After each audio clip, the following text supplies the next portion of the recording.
کہ اس مقصد میں ساری دنیا شامل ہو بلکہ ساری کائنات، اور مسیح نے صلیب پر ہر چیز کی بحالی اور صلح کی بنیاد رکھی اور اسی سے ہمیں مقبول ٹھہرائے، لیکن ہم اس کے لوگ نہیں، مطلب ہم یہودی نہیں۔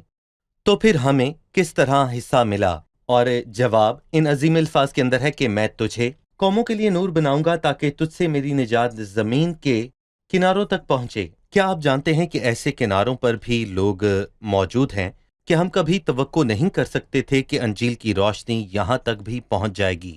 بہرحال ان تک انجیل کی روشنی پہنچی اور وہ تائب دل کے ساتھ واپس لوٹ کر آئے اور مخلصی حاصل کی کہ تجھ سے میری نجات زمین کے کناروں تک پہنچی۔ سو جب لوگوں نے مسیح کو رد کیا اور اسے صلیب پر مصلوب کیا، تب خدا کا مقصد اور اس کا عظیم منصوبہ پورا ہوا، جس کے تحت غیر اقوام ساری دنیا سے آ کر مسیح کے بدن میں شامل ہوں گی۔ اور اس کا اعلان پرانے عہد نامے میں نہ کیا گیا بلکہ ہم اسے نئے عہد نامے میں جان پائیں گے۔ 8 تا 13 آیات میں وہ مستقبل میں اسرائیل کی بحالی کے متعلق بات کرتا ہے۔ ہمیں بحالی کے متعلق بتائیں کہ وہ انہیں کیسے بحال کرے گا اور اس وقت ان کی حالت کیا ہوگی۔ دیکھیں، اس قوم کا انجام ٹھوکر کھانا اور گر پڑنا ہے۔ رومیو 11 میں پالوس کہتا ہے کہ کیا انہوں نے ایسی ٹھوکر کھائی کہ وہ گر پڑیں؟ لیکن کیا وہ ٹھوکر کھا کر سدا گرے پڑے رہیں گے؟ ہرگز نہیں، بلکہ ان کی لرزش سے غیر قوموں کو نجات ملی تاکہ اسرائیل کو غیرت آئے۔ جیسا کہ ہم نے کہا کہ کلیسیا کے اٹھائے جانے کے بعد جب غیر قوموں کے اٹھائے جانے کا وقت پورا ہوگا تب وہ ایک بہت بڑی مصیبت سے گزریں گے، اور جب ایسا ہوگا تو ان کے درمیان جو دیندار ہوں گے تائب ہو کر خدام کے پاس لوٹیں گے اور جھوٹے نبی اور اس حیوان کی پرستش سے انکار کریں گے اور مسیح کے آسمان سے آنے کا انتظار کریں گے، جو دوسری آمد میں ظاہر ہوگا گناہ کا مقابلہ کرنے کے لیے نہیں بلکہ ان کو بچانے جو شدت سے اس کے منتظر ہیں۔ بحالی کی حالت کے لیے 9ویں آیت میں لکھا ہے، تاکہ تو قیدیوں کو کہے کہ نکل چلو، اور ان کو جو اندھیرے میں ہے کہ اپنے آپ کو دکھاؤ۔ وہ راستوں میں چریں گے اور سب ننگے ٹیلے ان کی چراگاہیں ہوں گے۔ وہ نہ بھوکے ہوں گے اور نہ پیاسے، اور نہ گرمی اور دھوپ سے ان کو ضرر پہنچے گا، کیونکہ وہ جس کی رحمت ان پر ہے ان کا رہنما ہوگا اور پانی کے سوتوں کی طرف ان کی راہبری کرے گا۔ کیا یہ باتیں لوگوں کے اندر مسیح کی بادشاہی میں ہوں گی؟ جی بالکل، جبکہ سب چیزوں کی بحالی کا وقت ہوگا۔ وہ 12ویں آیت میں کہتا ہے، دیکھیے دور اور یہ شمال اوتار مغرب سے، اور یہ سیاسی نیم سے آئے گا۔ سیاسی نیم سے مراد چین کا ملک ہے، اور یقیناً ہم جانتے ہیں کہ یہودی 70 عیسوی سے دنیا کے ہر کونے میں بکھر گئے، جن میں سے کچھ روس میں ہیں، کچھ امریکہ یا چین میں ہیں، اور دنیا کے تمام ممالک میں موجود ہیں۔ جس طرح وہ 12ویں آیت میں کہتا ہے، وہ اسی طرح لوٹ آئیں گے کہ اے آسمان گاؤ، اے زمین شادمان ہو۔ یہ تمام چیزوں کی بحالی کا وقت ہے، جبکہ سب لوگ بحال کیے جائیں گے، جیسا کہ پالوس رسول اعمال کے 3 باب میں کہتا ہے، پس توبہ کرو اور رجوع لاؤ تاکہ تمہارے گناہ مٹائے جائیں، اور اس طرح خدام کے حضور سے تازگی کے دن آئیں۔ تازگی کے دنوں کا تعلق ان لوگوں کے توبہ کرنے سے ہے۔ ایسا یقینی طور پر ہوگا۔ یقیناً۔ ٹھیک ہے، آئیے اب مہمانوں سے ان کا سوال جانیں۔ 18ویں آیت ہے، اپنی آنکھیں اٹھا کر چاروں طرف نظر کر کہ یہ سب کے سب مل کر اکٹھے ہوتے ہیں اور تیرے پاس آتے ہیں۔ اس آیت سے کیا مراد ہے؟ بھائی یوسف، سوال اس گروہ کے حوالے سے ہے جو اس قوم کو گھیر لے گا۔ ہم نے گزشتہ آیات میں اس قوم کی برکتوں کے حوالے سے بات کی، لیکن ہم جاننا چاہیں گے کہ یہ گروہ کون ہے۔ دیکھیں، ہمیں اس کا جواب 17ویں آیت میں مل سکتا ہے، جہاں پر لکھا ہے کہ تیرے فرزند جلدی کرتے ہیں، اور وہ جو تجھے برباد کرنے والے اور اجاڑنے والے ہیں تجھ سے نکل جائیں گے، لیکن تیرے سب فرزند مل کر اکٹھے ہوتے اور تیرے پاس آتے ہیں۔ خداوند فرماتا ہے کہ مجھے اپنی حیات کی قسم کہ تو یقیناً ان سب کو زیور کی طرح پہن لے گی اور ان سے دلہن کی طرح آراستہ ہوگی، اور اس سے ہمیں یسایہ 62 کی یاد آتی ہے، تو آگے کو متروک نہ کہلائے گا اور تیرے مالک کا نام خراب نہ ہوگا، بلکہ تو پیاری زمین سہاگن کہلائے گی، کیونکہ جس طرح جوان مرد کنواری عورت کو بیاہ لاتا ہے، اسی طرح تیرے بیٹے تجھے بیاہ لائیں گے۔ جس طرح دولہا دلہن سے راحت پاتا ہے، اسی طرح تیرا خداوند تجھ سے مسرور ہوگا۔ یہاں وہ خوشحالی کے دنوں کی بابت کہتا ہے جب وہ سب بکھرے ہوئے لوٹ کر آئیں گے، اس شہر میں آئیں گے، اور پھر وہ بہت ہی حیرت انگیز بات کہتا ہے، تب تو اپنے دل میں کہے گی کہ کون میرے لیے ان کا باپ ہوا، کہ میں تو لادو ہو گئی اور اکیلی تھی، میں تو جلا وطن اور آوارگی میں رہی، سو یہ کہاں تھے؟ اور دنیا میں بہت سے لوگوں کی تعداد اس شہر میں آئے گی جس پر یروشلم کو حیرت ہوگی کہ یہ کہاں سے آ گئے۔ اور پھر لکھا ہے کہ کون میرے لیے ان کا باپ ہوا۔ اور جیسا کہ ہم جانتے ہیں کہ سب چیزوں کی بحالی کے وقت بڑی تعداد میں لوگ آئیں گے۔ 24ویں آیت، کیا زبردست سے شکار چھین لیا جائے گا اور کیا راست باز کے قیدی چھڑا لیے جائیں گے؟ خداوند یوں فرماتا ہے کہ زور آور کے اسیر بھی لے لیے جائیں گے اور محیب کا شکار چھڑا لیا جائے گا، کیونکہ میں اس سے جو تیرے ساتھ جھگڑا کرتا ہے جھگڑوں گا اور تیرے فرزندوں کو بچا لوں گا، اور میں تم پر ظلم کرنے والوں کو انہی کا گوشت کھلاؤں گا، اور وہ میٹھی مے کی مانند اپنا ہی لہو پی کر بدمست ہو جائیں گے، اور ہر فرد بشر جانے گا کہ میں خداوند تیرا نجات دینے والا اور یعقوب کا قادر تیرا فدیہ دینے والا ہوں۔ 24ویں آیت میں زبردست اور راست باز کون ہے؟ دیکھیں، میں کہوں گا کہ اس عظیم باب میں دو بہت ہی اچھی مثالیں ہیں۔ پہلی مثال 15ویں آیت میں ہے اور دوسری مثال 24ویں آیت میں۔ اور پہلا سوال ہے کہ کیا ممکن ہے کہ ماں اپنے شیرخوار بچے کو بھول جائے اور اپنے رحم کے فرزند پر ترس نہ کھائے؟ جواب ہے کہ ایسا ممکن ہے۔ ہاں، شاید وہ بھول جائے، لیکن میں تجھے بھولنے نہ دوں گا۔ یہ حیرت کن بات ہے کہ خدا مستقبل میں صیون کو مایوس نہ کرے گا، اور ہم خدا پر بھروسہ کر سکتے ہیں کہ وہ ہمیں بھی کبھی نہ بھولے گا۔ دوسری مثال یہ ہے کہ کیا زبردست سے شکار چھین لیا جائے گا اور کیا راست باز کے قیدی چھڑا لیے جائیں گے؟ ان کا فی الفور جواب یہ ہے کہ ایسا نہیں ہو سکتا۔ خداوند فرماتا ہے کہ کیا زبردست سے شکار چھین لیا جائے گا اور کیا راست باز کے قیدی چھڑا لیے جائیں گے؟ اور پھر وہ کہتا ہے کیونکہ میں اس سے جو تیرے ساتھ جھگڑتا ہے جھگڑا کروں گا اور تیرے فرزندوں کو بچا لوں گا۔ اور ہم ان دو خوبصورت آیات میں خداوند کی قدرت اور شفقت کو دیکھتے ہیں۔ اس کی شفقت کو ماں کی شفقت سے تشبیہ دی گئی ہے، یہاں تک کہ ماں اپنے شیرخوار کو بھول سکتی ہے لیکن خداوند اپنے برگزیدہ کو کبھی نہ بھولے گا، اور کسی زبردست کا شکار چھین لینا انتہائی مشکل ہے۔ حالانکہ ایسا ممکن نہیں، لیکن خدا ہر زبردست اور ہر راست باز سے زیادہ بڑا ہے۔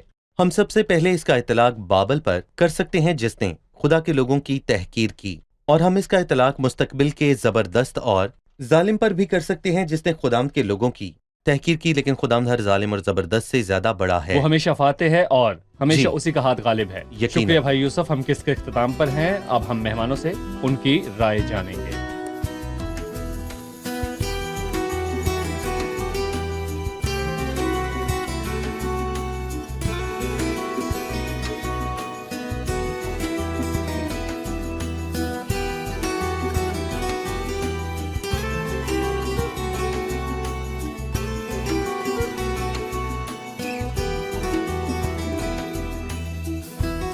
انچاسویں باب کی پہلی آیات خداوند کے ترجمان کو یہوہ کے خادم کے طور پر پیش کرتی ہیں۔ اس نے اپنے متعلق کیا کہا؟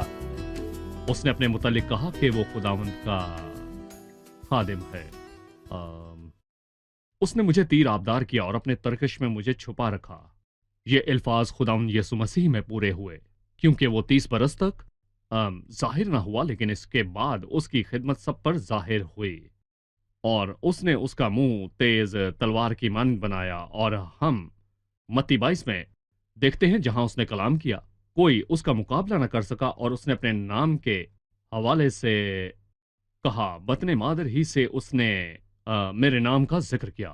یہ ہم متی پہلے باب میں دیکھتے ہیں کہ اس کا نام یسوع رکھنا، سو یہ واقعی خداوند یسوع میں پورا ہوا، اس کی یہ مسیح کی زندگی میں پورا ہوا۔ جی بالکل بھائی جی، یوسف۔ اور لوکا 1 میں بھی کنواری مقدسہ مریم صحیح۔ سے یہ کہا گیا کہ تو حاملہ ہوگی اور بیٹا جنے گی اور اس کا نام یسوع رکھنا۔ ٹھیک ہے، خدا نے اپنے خادم کو حوصلہ بخشا، یہوہ نے اپنے خادم کو حوصلہ بخشا۔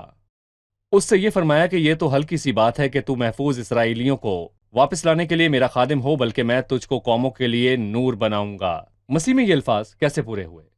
وہ اپنے گھر آیا اور اس کے اپنوں نے اسے قبول نہ کیا، سو اس نے غیر قوموں کو بلایا، اور ہم دیکھتے ہیں کہ آج بہت سی قومیں مسیح کے پاس آ رہی ہیں دور دراز کے ممالک سے، اور بڑی مصیبت کے بعد یہ قوم بھی اس کے پاس لوٹ آئے گی، اور بہت سی اور قومیں بھی اس کے پاس لوٹ آئیں گی۔ ٹھیک ہے بھائی یوسف؟ صحیح، ٹھیک ہے جی۔ سو 1000 سالہ بادشاہی میں خداوند اسرائیل کا بادشاہ ہوگا، دنیا کا عظیم بادشاہ ہوگا پوری زمین پر۔ دو سوالیہ مثالیں ہیں 15ویں آیت میں اور 24ویں آیت میں۔ کیا کوئی ماں اپنے شیرخوار بچے کو بھول جائے؟ ہاں، وہ شاید بھول جائے۔ اور اس کے بعد 24ویں آیت ہے، کیا زبردست سے شکار چھین لیا جائے گا اور کیا راست باز کے قیدی چھڑا لیے جائیں گے؟ ان دو سوالات کا کیا مقصد ہے؟ 15ویں آیت میں وہ خداوند کی شفقت کی بات کرتا ہے. کیا ایک ماں اپنے شیرخوار بچے کو بھول جائے؟ شاید، مگر خداوند کبھی اپنے لوگوں کو نہ بھولے گا. 24ویں آیت میں وہ خداوند کی طاقت پر زور دیتا ہے کہ زبردست سے بھی شکار چھین سکتا ہے، لیکن خداوند کبھی اپنے لوگوں کو چھین لے جانے نہ دے گا. صحیح جی بھائی یوسف؟ صحیح. آپ سب کا شکریہ. بھائی یوسف، خدا آپ کا آپ کو بھی برکت دے. شکریہ.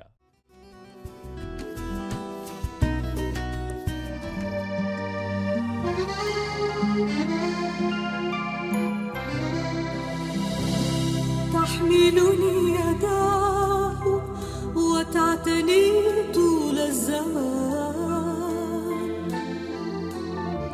وفي طريق خير يقود سيري كل آن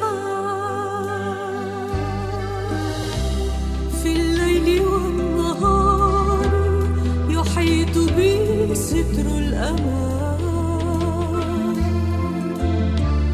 فلا أخاف شرا يسوع يكفيني ضمان تحملني يداه تسترني دماء يأسرني حب يسوع تحملني يداه تسترني دماء يأسرني حب يسوع تسترني دماء وبره يوم الحساب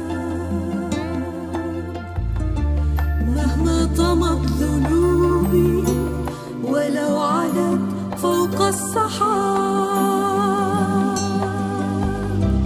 ما دمت في المسيح فلست أخشى من عقاب وعندما يراني لا لوم أو حتى عتاب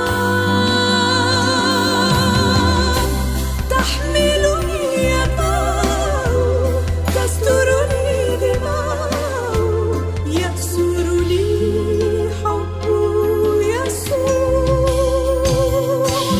تحملني يداه تسترني دماء يأسرني حب يسوع